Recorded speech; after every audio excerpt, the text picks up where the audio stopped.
Most people will take a pill, receive an injection, or otherwise take some kind of medicine during their lives. But most of us don't know anything about how these substances actually work. How can various compounds impact the way we physically feel, think, and even behave? For the most part, this depends on how a drug alters the communication between cells in the brain. There are a number of different ways that can happen.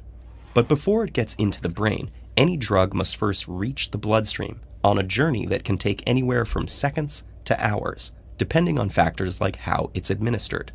The slowest method is to take a drug orally, because it must be absorbed by our digestive system before it takes effect. Inhaling a drug gets it into the bloodstream faster, and injecting a drug intravenously works quickly too, because it pumps the chemicals directly into the blood. Once there, the drug quickly reaches the gates of its destination, the brain. The entrance to this organ is guarded by the blood-brain barrier, which separates blood from the nervous system to keep potentially dangerous substances out. So all drugs must have a specific chemical composition, which gives them the key to unlock this barrier and pass through. Once inside, drugs start to interfere with the brain's normal functioning. A drug's effectiveness stems from its ability to manipulate these synaptic transmissions at different phases of the process. That results in an increase or a decrease in the amount of neurotransmitters being spread. For instance, common antidepressants, like SSRIs, stop the reabsorption of serotonin, a neurotransmitter that modulates our moods. This effectively pushes more of it into the neural network.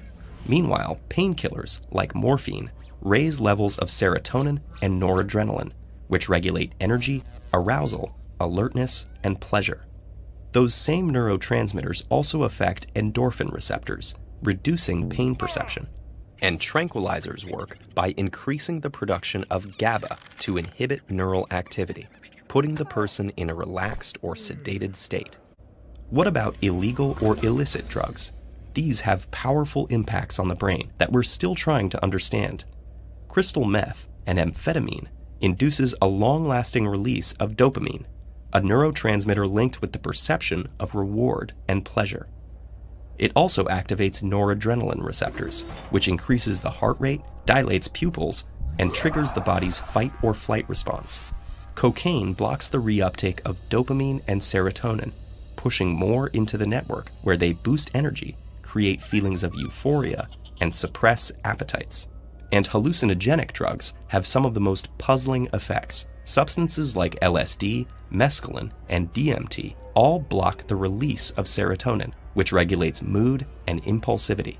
They also have an impact on the neural circuits involved in perception, learning, and behavioral regulation, which may explain why these drugs have such powerful impacts.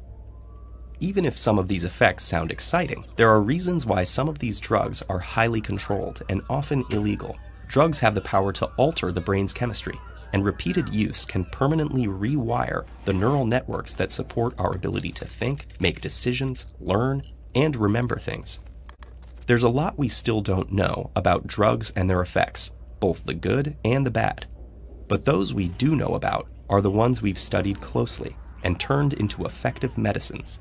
As our knowledge grows about drugs and the brain, the possibilities will also increase for treating the many medical problems that puzzle researchers today.